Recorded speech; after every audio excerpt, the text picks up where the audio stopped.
Bien, amados hermanos, pues llegamos a lo que sería la lección de Apocalipsis, capítulo 7, donde ahora llegamos a lo que serían las dos visiones que nosotros encontramos en este capítulo 7, y a la misma vez lo que encontramos acerca de la apertura del séptimo sello.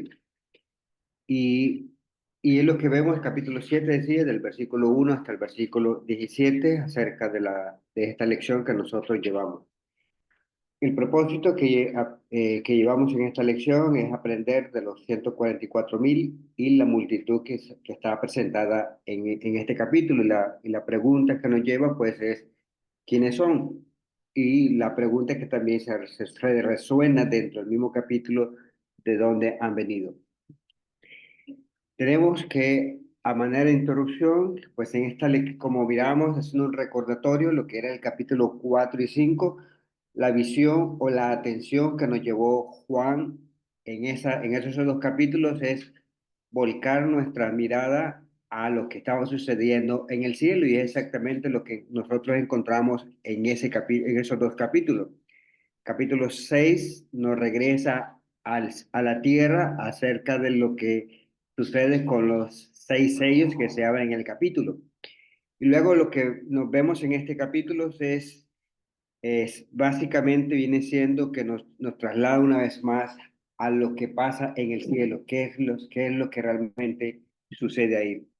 Y en este capítulo 7 pues nosotros vamos a explorar, digamos que en este capítulo se describe una pausa en cuanto a los juicios que nosotros venimos viendo del capítulo 6, desde el capítulo 6, y luego esta pausa es para mostrar qué sucede con el pueblo de Dios, qué sucede entonces con su pueblo. Es decir, lo que se nos muestra es la protección de Dios sobre su pueblo. Y como decíamos anteriormente, este capítulo nos presenta dos visiones, lo que serían los 144.000 que son sellados de todas las tribus de Israel, y una gran multitud que se ve además o adicional a los 144.000 que están formados por todas las naciones, tribus, pueblos y lenguas. Ambas visiones que nosotros notamos en este capítulo 7, pues se destaca lo que sería la fidelidad de Dios para con su pueblo y la esperanza de la redención final. Es exactamente lo que notamos en este capítulo 7. Y como miramos en el final del capítulo 6, el versículo 17, nosotros dejamos en pie una pregunta en el cual lo que encontramos en ese versículo es porque el gran día de su vida ha llegado. Y es exactamente lo que nosotros notamos en el final del capítulo 6, lo que tenía que ver es acerca de su juicio. Y como también notamos una multitud que estaba ahí, en el cual pues querían esconderse, en el cual ellos decían a los montes y a los collados, escondednos. Y la pregunta que decíamos anteriormente, que se dejó puesta al final del capítulo 6, es ¿quién podrá sostenerse en pie? Sí, es lo que notamos en el capítulo 6, el versículo 17. Entonces, en el capítulo 7 nos enteramos la respuesta de esta pregunta que se marcaba o cerraba lo que sería el capítulo 6. En otras ocasiones, y siempre que hemos visto o en la manera en la cual hemos llegado a esta pregunta, siempre nos da curiosidad saber quién podrá sostenerse en pie. Y obviamente en el capítulo 6 pues nosotros terminamos diciendo, aquellos que se han preparado, aquellos que han sido fieles a Dios, pues podrán sostenerse en pie.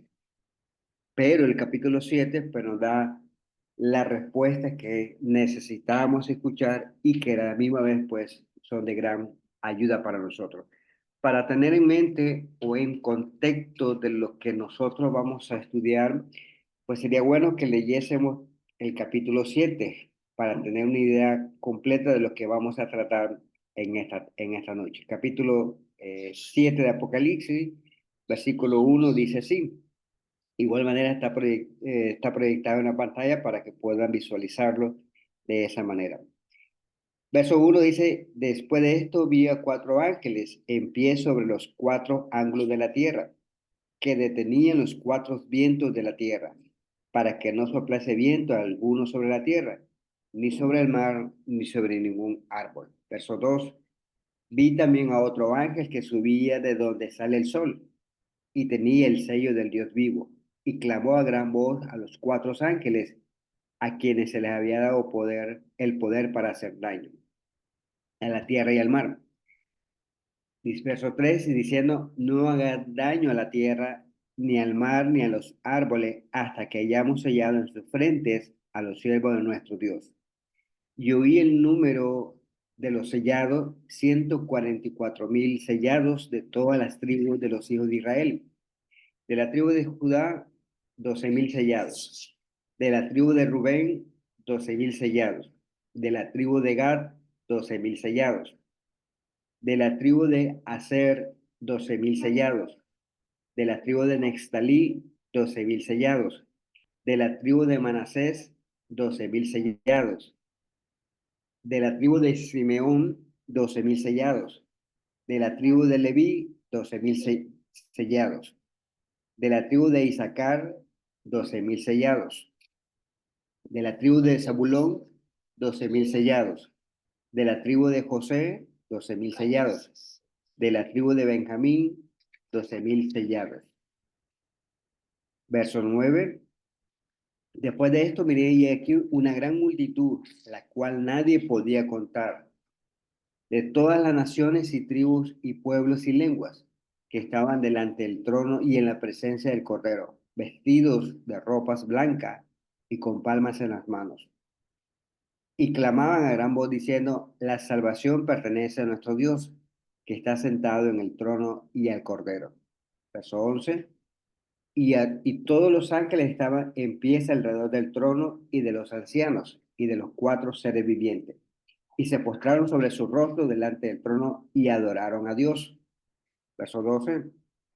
Diciendo, amén. La bendición y la gloria y la sabiduría y la acción de gracias y la honra y el poder y la fortaleza sean nuestro Dios por los siglos de los siglos. Amén. Verso 13. Entonces uno de los ancianos habló diciéndome, estos que están vestidos de ropa blanca, ¿quiénes son? ¿Y de dónde han venido? Y yo le dije, Señor, tú lo sabes. Y él me dijo, estos son los que han salido de la gran tribulación y han sido lavados sus ropas y las han emblanquecido en la sangre del Cordero. Verso 15. Por eso están delante del trono, por eso están delante del trono de Dios y le sirven día y noche en su templo. Y el que está sentado sobre el trono extenderá su tabernáculo sobre ellos.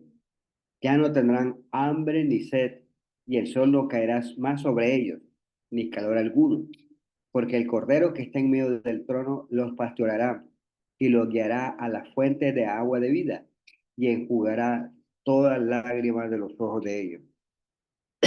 Perdón. Nosotros entonces habíamos terminado el capítulo 6 diciendo, ¿y quién podrá sostenerse en pies?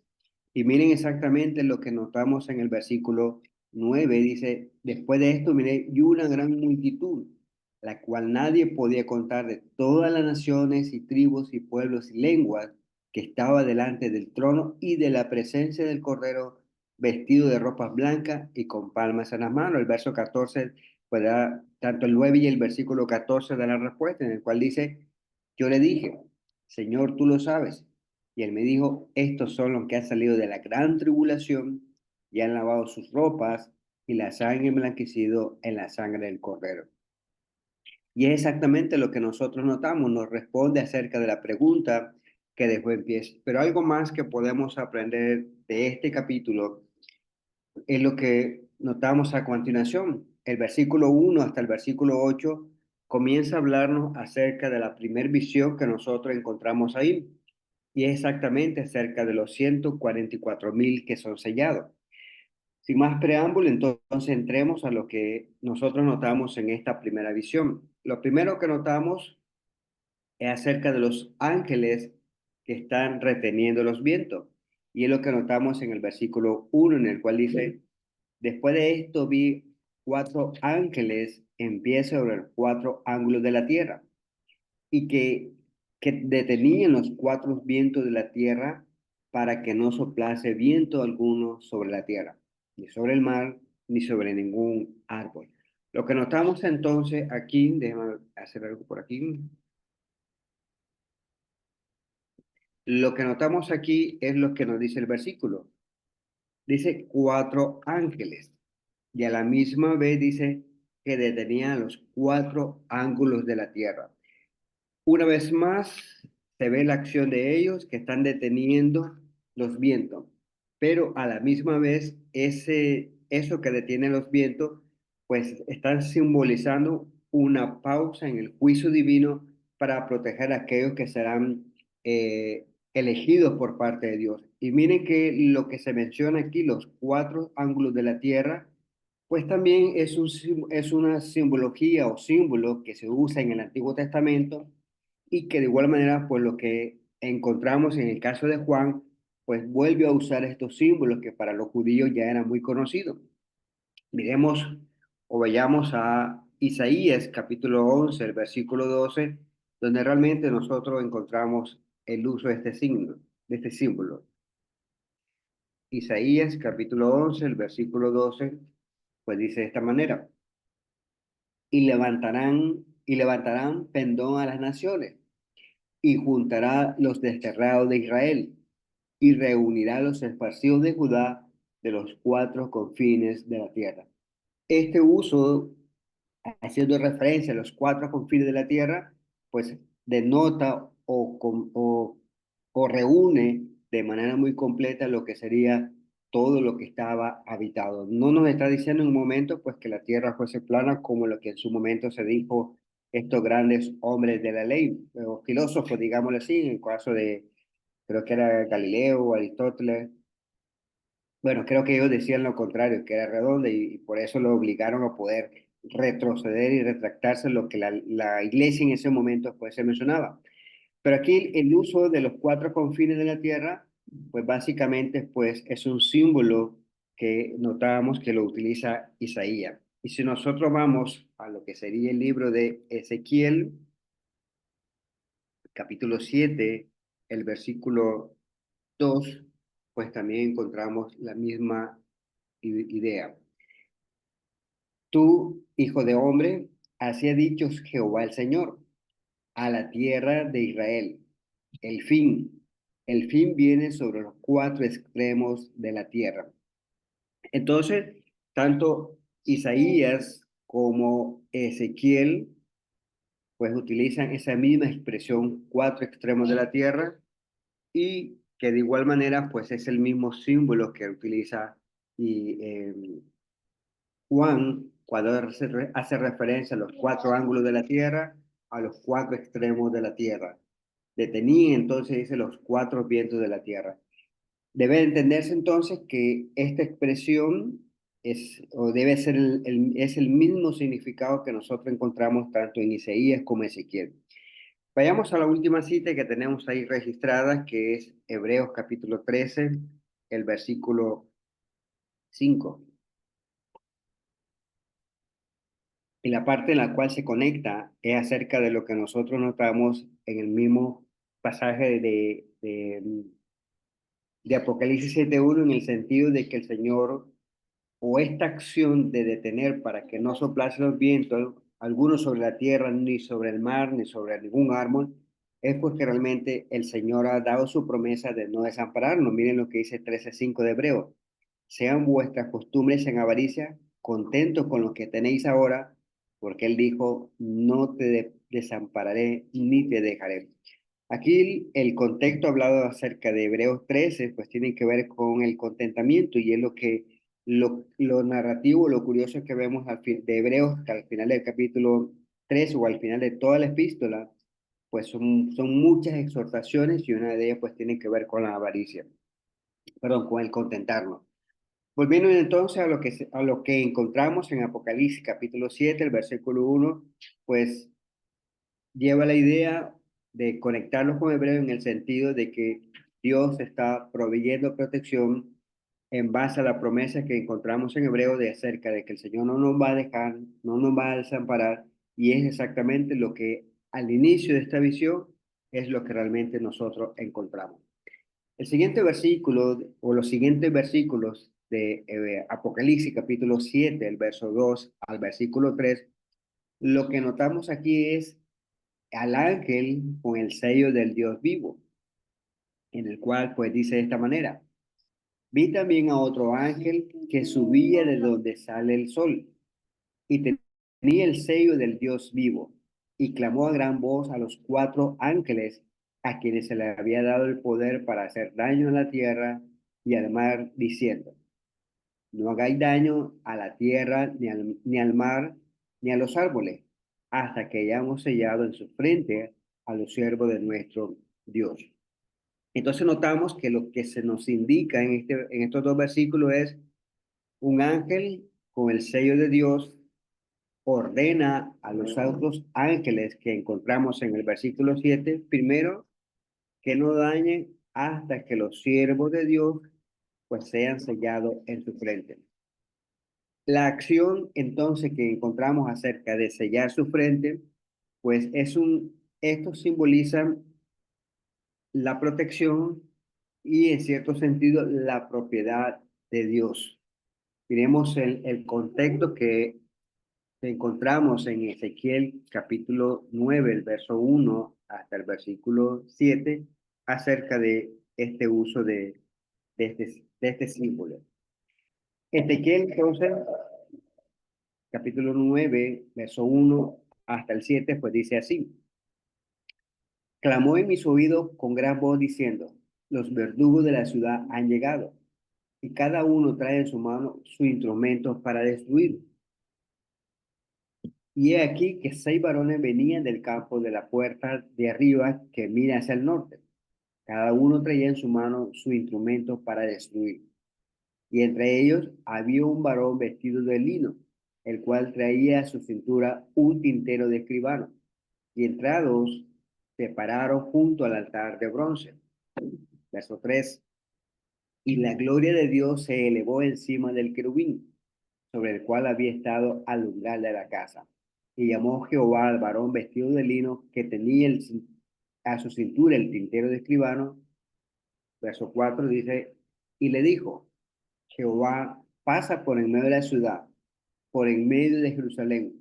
Ponles una señal en la frente a los hombres que gimen y que claman a causa de todas las abominaciones que se hacen en medio de ellas. Y a los otros dijo: oyéndolo yo, pasad por la ciudad en pos de él y matad. No perdonen vuestros ojos, ni tengáis misericordia. Verso 6. Matad a jóvenes y matad a viejos, jóvenes y vírgenes, niños y mujeres, hasta que no quede ninguno. Pero a todo aquel que sobre el cual hubiere señal, no os acercaréis, y comenzaréis por mi santuario. Comenzaron pues desde los varones ancianos hasta aquel que estaba delante del templo. Verso 7 dice: y le dijo: contaminad la casa, llenad los atrios de muertos, salid. Y salieron y mataron en la ciudad. Entonces, en vista o comparado con lo que encontramos en Apocalipsis, el símbolo es similar en el sentido de que aquí en el caso de Ezequiel, pues encontramos en el ver, versículo 1, el hecho de lo que los verdugos, se menciona el hecho de los verdugos que iban o llevaban en su mano, como dice el versículo, instrumentos para destruir. Y esa es la parte en la cual llevaba la función de los verdugos, algo que servía para destruir, pero a la misma vez Dios, a través de su providencia y de su protección a su pueblo, pues iba o se nos presenta acerca de la figura de un varón de vestido de lino, dice que tenía en su cintura un tintero de escribano. Y este hombre o esta figura, pues este varón, como dice el versículo, pues llevaba una misión. Iba a sellar a todo aquel varón que realmente se quejaba de las abominaciones que había en ese momento. Y a esos iba a sellar. Y el hecho que los sellara, mire también lo que se menciona, dice, versos 4: ponle una señal en la frente. No se nos indica cuál fue esa señal, o si era algún número, si era algún símbolo, no se nos indica, pero el hecho es que se iba a poner una señal y esta señal pues iba a ser visible en el sentido de acerca de ponerlo en la frente. Luego que ya hubieron sido sellados, pues en cierto sentido eso indicaba que los que ya estaban sellados, pues eran los que habían hecho en los versículos anteriores en el cual dice, se quejaban de las abominaciones. Y al momento en el cual ya los verdugos se les permitió entrar a la ciudad, como es el versículo 5, pues realmente a los que estaban sellados, a ellos no tocó. En cambio, a partir del verso 6, aquellos que no fueron sellados, pues el verdugo no iba a perdonar. Y miren la último versículo en el cual se nos menciona, en el cual dice que la tarea es contaminar la casa, llenar los atrios de muertos, salir y salieron y mataron en la ciudad. Entonces la misión o la función de estos hombres, de estos verdugos, juntamente con el varón, a la luz de lo que nosotros encontramos en Ezequiel, pues los verdugos iban a perdonar a aquellos que estaban sellados.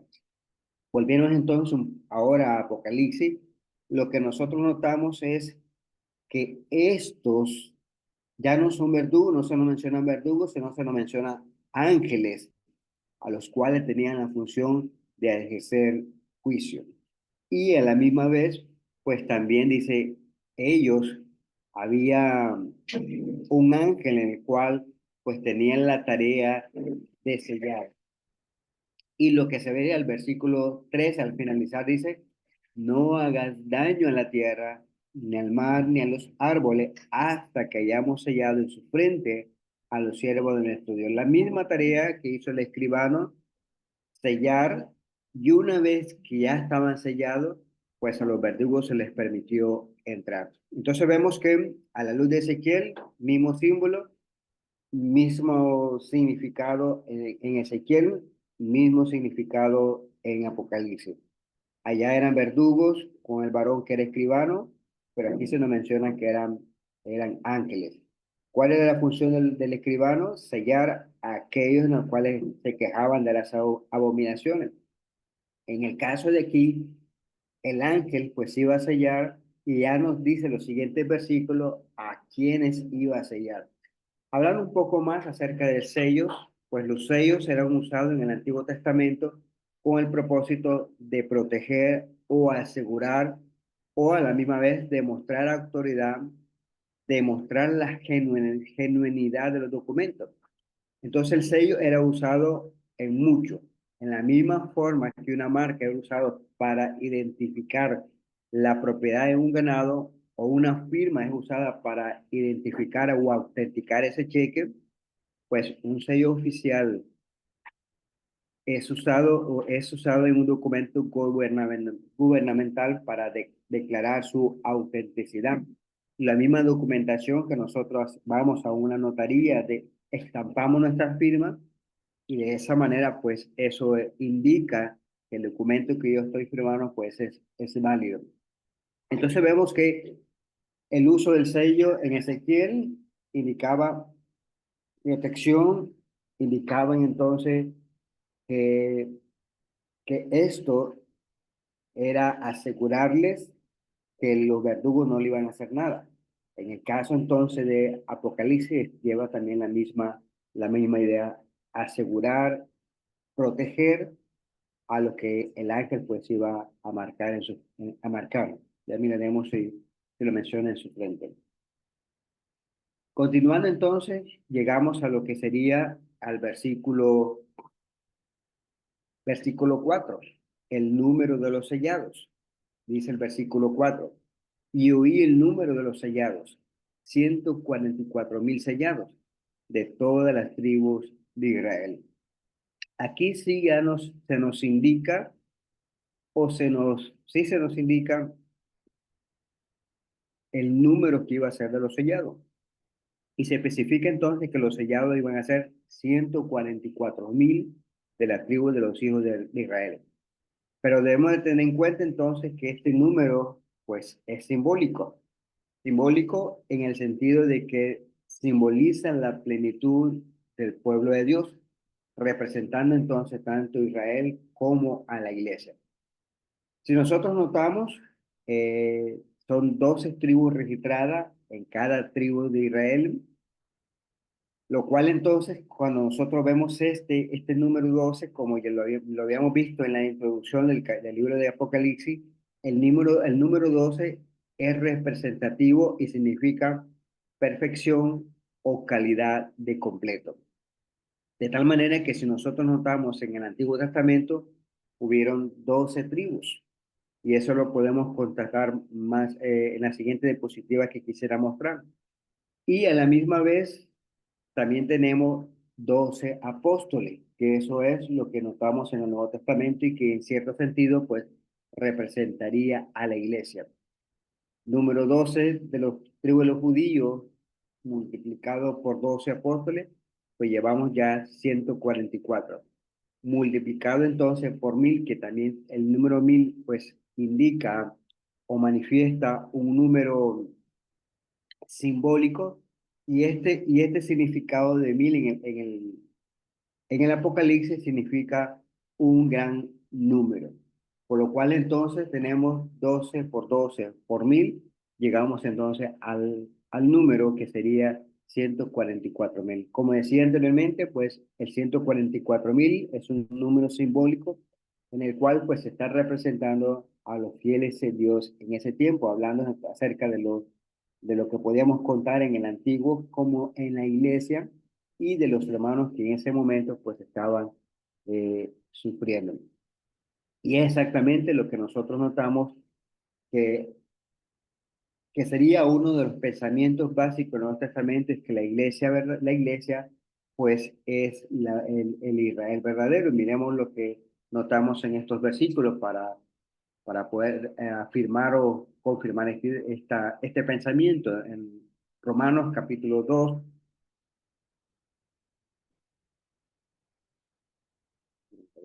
Romanos capítulo 2, verso 28 y versículo 29. 28-29 dice, pues no es judío el que lo es exteriormente, ni es la circuncisión al que se hace exteriormente, sino que es judío el que lo es en lo interior, y la circuncisión del corazón, en espíritu, no en letra, la alabanza del cual no viene de los hombres, sino de Dios. Entonces notamos que aquí se nos dice de manera expresa, y el apóstol Pablo está diciendo que no habla entonces que el verdadero judío no lo es exteriormente, no lo hace realmente la circuncisión que en ese momento pues hacía al octavo día de haber nacido la persona, el varón. Pero aquí Pablo dice que es judío al que lo es de manera interior, aquel que ha hecho entonces una circuncisión en el corazón. También miremos capítulo 9 de Romanos, Romanos capítulo 9, el versículo 6 y versículo 7, en el cual dice 6, no que la palabra de Dios haya fallado, porque no todos los que descienden de Israel son israelitas, ni por ser descendientes de Abraham, ni por ser descendientes de Abraham, son todos hijos de Dios, sino en Isaac será llamada descendencia. Aquí está apuntando entonces a la promesa que en su momento se le dijo a Abraham, como también se le dijo y la confirmó a través de Isaac.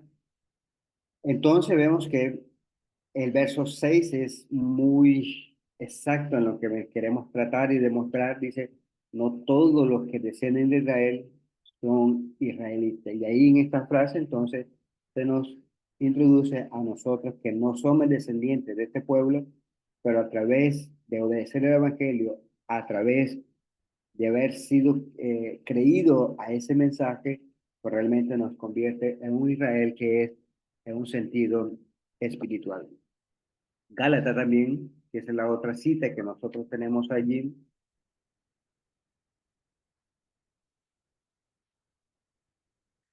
Gálatas 3:29. Dice así: y si vosotros sois de Cristo, ciertamente linaje de Abraham sois y herederos según la promesa. Este versículo es muy exacto a lo que hemos venido tratando. Eso nos indica entonces que si nosotros somos de Cristo, ¿y cómo somos de Cristo? Porque nos hacemos llamar discípulos de Cristo. Y un discípulo, pues, es un seguidor. Entonces encontramos que el apóstol Pablo, los hermanos en Gálatas, le está diciendo a un pueblo que era gentil, a un pueblo que no había gozado ese distintivo de ser pueblo de Dios, pues le está diciéndole, vosotros sois de Cristo. Y ciertamente linaje de Abraham según la promesa. La siguiente cita que teníamos en la diapositiva era Filipenses 3:3.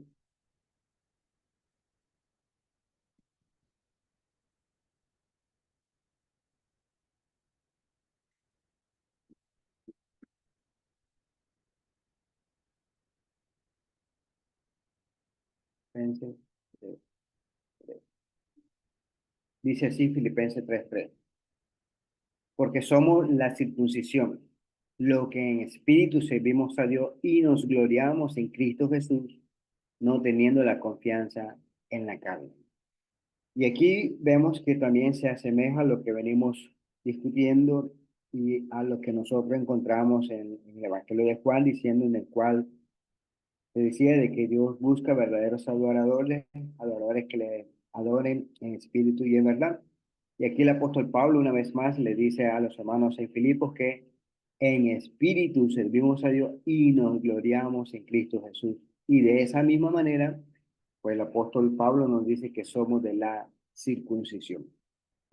Y es exactamente lo que nosotros notamos aquí. Si bien es cierto, las 12 tribus de Israel, también bajo la luz que nosotros encontramos en los textos del Nuevo Testamento, lo que notábamos aquí en Romanos, Gálatas y Filipenses, pues llama a la iglesia Israel, de la circuncisión, aquellos que son o pertenecen al linaje de Abraham. Entonces, referirnos a esta expresión, a lo que nosotros encontramos aquí, o al significado que le damos en Apocalipsis, sería de manera correcta y no viene a contradecirse con otras porciones de la Escritura en el sentido de que nosotros somos Israel, pero un Israel en el sentido espiritual.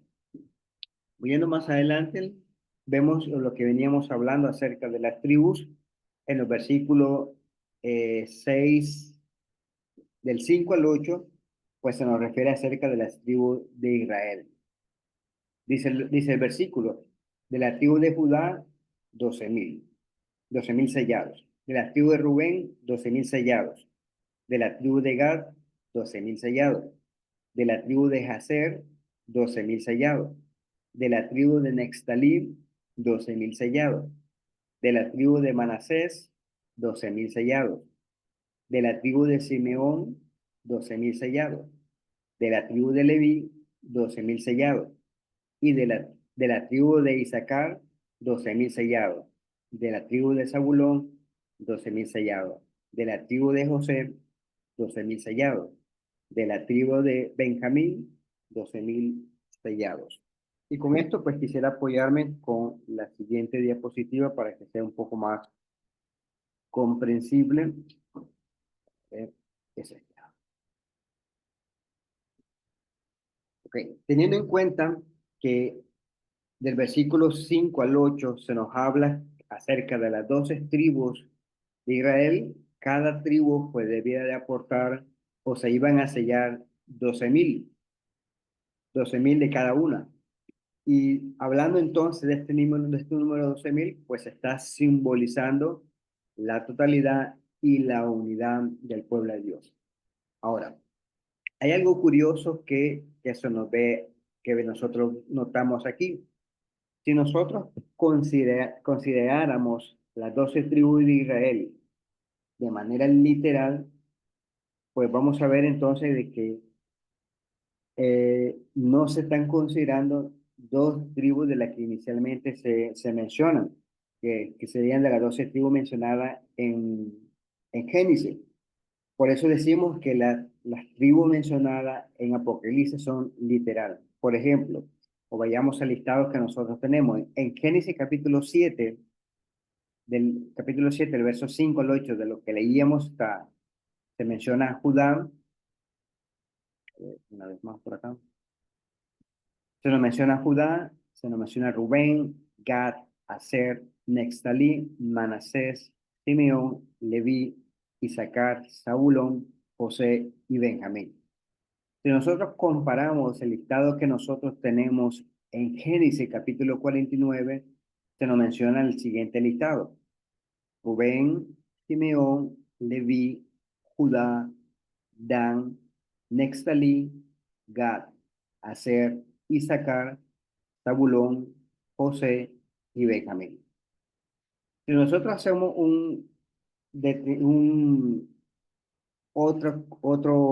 otra evaluación, podemos ver lo siguiente. Lo que encontramos en Génesis 49, digamos que serían las 12 tribus originales.